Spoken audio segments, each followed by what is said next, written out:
अस्पताल जाकर घायलों से मिले। घायलों से मिलने के बाद बोले जितेंद्र सिंह, अस्पताल में घायलों की हालत स्थिर, जल्द ही घायलों को अस्पताल से मिलेगी छुट्टी। प्रधानमंत्री नरेंद्र मोदी पल पल की ले रहे हैं जानकारी।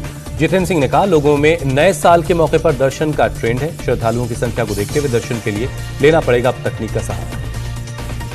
माता वैष्णो देवी नारायण सुपर स्पेशलिटी अस्पताल पहुंचे जम्मू कश्मीर के डीजीपी दिलबाग सिंह, घायलों से मिलकर उनका हाल जाना। नारायण अस्पताल के डॉक्टर जेपी सिंह का बयान, कहा हादसे में घायल 4 लोग आईसीयू में भर्ती, 11 लोगों की हालत स्थिर, 4 लोगों को किया गया अस्पताल से डिस्चार्ज। वैष्णो देवी मंदिर में भगदड़ से मातम, अब तक 12 श्रद्धालुओं की मौत, कई जख्मी। मनोकामना भवन के पास हुआ हादसा, घायलों में महिला, बच्चे और बुजुर्ग भी शामिल हैं। घायलों को श्राइन बोर्ड के अस्पताल में भर्ती करवाया गया, कुछ घायलों की हालत अभी भी नाजुक बनी हुई। मरने वालों में दिल्ली, यूपी, पंजाब और हरियाणा के श्रद्धालु। बीती रात करीब 2:45 बजे वैष्णो देवी मंदिर परिसर में मची थी भगदड़। वैष्णो देवी मंदिर परिसर में हुई भगदड़ में मारे गए लोगों में से 8 की हुई पहचान, जबकि 4 मृतकों की अब तक नहीं हो पाई पहचान। जम्मू कश्मीर के उपराज्यपाल मनोज सिन्हा ने मामले की जांच के लिए कमेटी बनाई, गृह विभाग के प्रिंसिपल सेक्रेटरी करेंगे अध्यक्षता।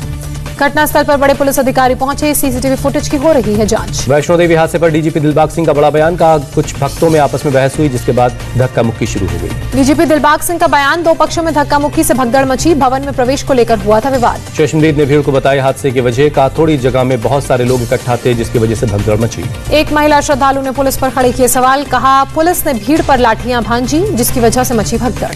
महिला श्रद्धालु ने कहा हादसे के वक्त सिर्फ 35 पुलिस वाले थे, बाद में 800 से ज्यादा पुलिस वालों की मौजूदगी का दावा किया गया। लखनऊ से दर्शन करने पहुंचे एक श्रद्धालु का दावा, अफवाह फैलने की वजह से मची भगदड़, कहा पुलिस ने भीड़ पर जमकर भांजी लाठियां। घटना के दौरान मौजूद एक लड़की का दावा, मंदिर परिसर में कुंभ मेले जैसे मौजूद थी भीड़, भारी भीड़ की वजह से खंबे पर चढ़ गए थे लोग। हादसे से पहले का वीडियो आया सामने, रास्ते में शेड के एंगल पर चढ़े नजर आए श्रद्धालु। मंदिर परिसर में हादसे के वक्त थी भारी भीड़, बिल्कुल भवन के पास की हैं ये तस्वीरें। घटना के बाद श्राइन बोर्ड और प्रशासन ने जारी किया हेल्पलाइन नंबर, फोन कर कोई भी ले सकता है हादसे से जुड़ी जानकारी।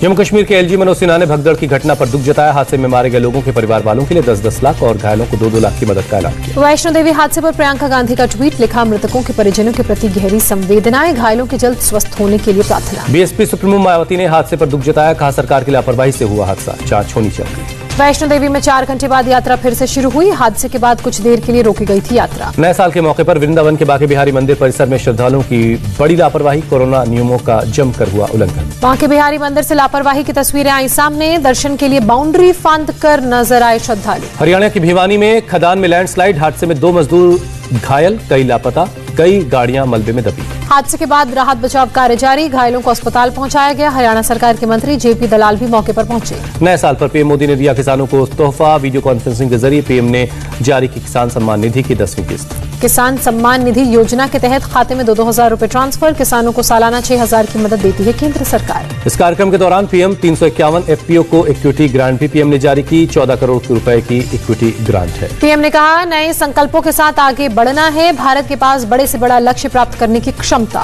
पीएम मोदी ने कहा हर क्षेत्र कीर्तिमान बना रहा है, स्टार्टअप सिस्टम हो रहा है मजबूत, आयुष्मान भारत योजना से स्वास्थ्य सेवा बेहतर हुई। प्रधानमंत्री मोदी ने कहा 2021 में बेटियों की शादी की उम्र बढ़ाई,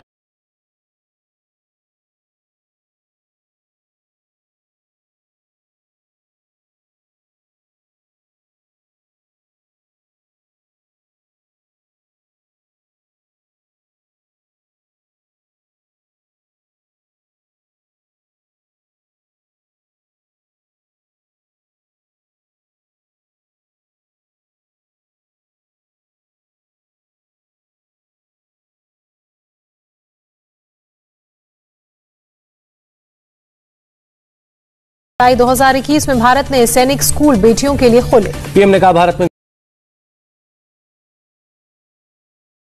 खेलों के प्रति आकर्षण बढ़ा।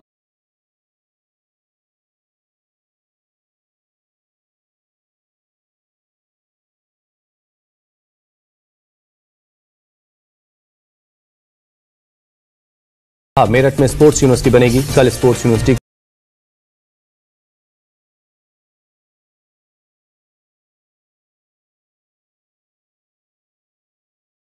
का शिलान्यास करूंगा। एसपी के एमएलसी पंपी जैन के ठिकाने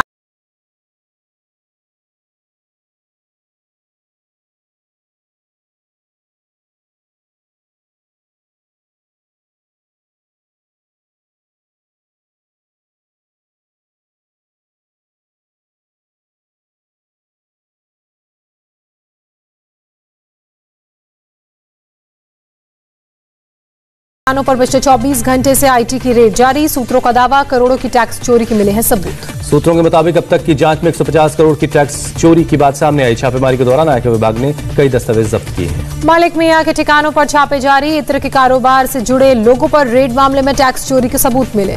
इत्र कारोबारी फौजान मलिक के घर आयकर विभाग की छापेमारी जारी है। फौजान के घर लाई गई करेंसी काउंटिंग की मशीन।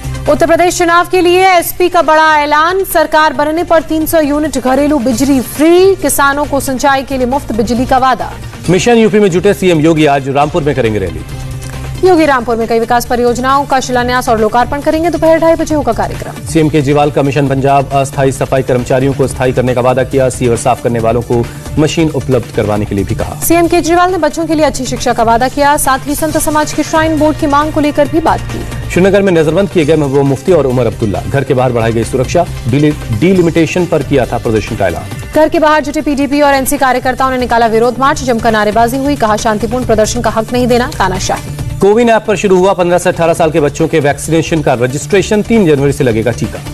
स्वास्थ्य मंत्री मनसुख मांडविया ने परिजनों से की बच्चों की रजिस्ट्रेशन करवाने की अपील। कहा, बच्चे सुरक्षित तो देश का भविष्य सुरक्षित। केंद्रीय स्वास्थ्य सचिव और आईसीएमआर के डीजी की सभी राज्यों और केंद्र शासित प्रदेशों के मुख्य सचिवों को चिट्ठी। टेस्टिंग बढ़ाने के लिए कहा। गृह मंत्रालय ने जारी की एडवाइजरी। फ्री ओमिक्रॉन टेस्ट का लालच दे रहे हैं साइबर अपराधी। देश में कोरोना के 22,775 नए केस मिले। 24 घंटे में 406 मरीजों की जान गई। महाराष्ट्र में मंत्रिमंडल के 10 मंत्री और 20 विधायक corona positive. Deputy CM Ajit Pawar ने दी जानकारी। देश में ओमिक्रॉन के कुल 1431 मामले। महाराष्ट्र में 454 और दिल्ली में 351 केस हैं। दिल्ली में कोरोना का विस्फोट। 1796 नए केस मिले। Positivity rate 2.44%। दिल्ली में 46% सैंपल में ओमिक्रॉन पाया गया। जीनोम सीक्वेंसिंग के बाद ये बात सामने आई है। दिल्ली के स्वास्थ्य मंत्री सत्येंद्र जैन का बयान। बिना ट्रैवल हिस्ट्री वाले लोग भी ओमिक्रॉन से संक्रमित। दिल्ली में कोरोना के बढ़ते संक्रमण पर बोले स्वास्थ्य मंत्री सत्येंद्र जैन। कहा, राजधानी में कोरोना पॉजिटिविटी रेट 2.44 पर बना हुआ है। बिना मास्क घर से बिल्कुल ना निकले। सत्येंद्र जैन का दावा, दिल्ली में पिछले 24 घंटे में कोरोना से एक भी मौत नहीं हुई। दिल्ली सरकार ने 1000 से ज्यादा सेंटर्स तैयार किए। 3 जनवरी से शुरू हो रहे 15 से 18 साल के बच्चों के वैक्सीनेशन पर बोले सत्येंद्र जैन। हमारे पास 3 लाख वैक्सीनेशन पर डे लगाने की क्षमता है। दिल्ली के कनॉट प्लेस में कोरोना गाइडलाइंस की धज्जियां उड़ी। लोगों की भारी भीड़ नजर आई। रेस्टोरेंट और दूसरे आउटलेट के बाहर सोशल डिस्टेंसिंग का पालन नहीं हुआ। लंबी लंबी कतारें देखी गई। दिल्ली के बड़े बाजारों में अभी भी कम नहीं हो रही है लोगों की भीड़। सरोजनी नगर मार्केट में लोग और दुकानदार कोरोना नियमों का नहीं कर रहे हैं पालन। दिल्ली पुलिस ने हौस खास इलाके में की पेट्रोलिंग। नाइट कर्फ्यू को लेकर लोगों को जागरूक किया। मुंबई में कोरोना संक्रमण के बीच दादर सब्जी मंडी से आई लापरवाही की तस्वीरें। बिना मास्क के लोग नजर आए। सोशल डिस्टेंसिंग का भी नहीं रखा ख्याल। ओमिक्रॉन के बढ़ते खतरे के बीच सीएम योगी ने की अहम बैठक। लखनऊ में टीम 9 के साथ कोरोना के बढ़ते खतरे पर चर्चा की। भीमा कोरेगांव मेमोरियल पर पहुंचे रामदास अठावले। 204वें शौर्य दिवस पर शहीदों को श्रद्धांजलि दी, नमन किया। तिब्बत और दलाई लामा पर बोले केंद्रीय मंत्री रामदास अठावले। कहा, तिब्बती लोगों को मिलना चाहिए इंसाफ।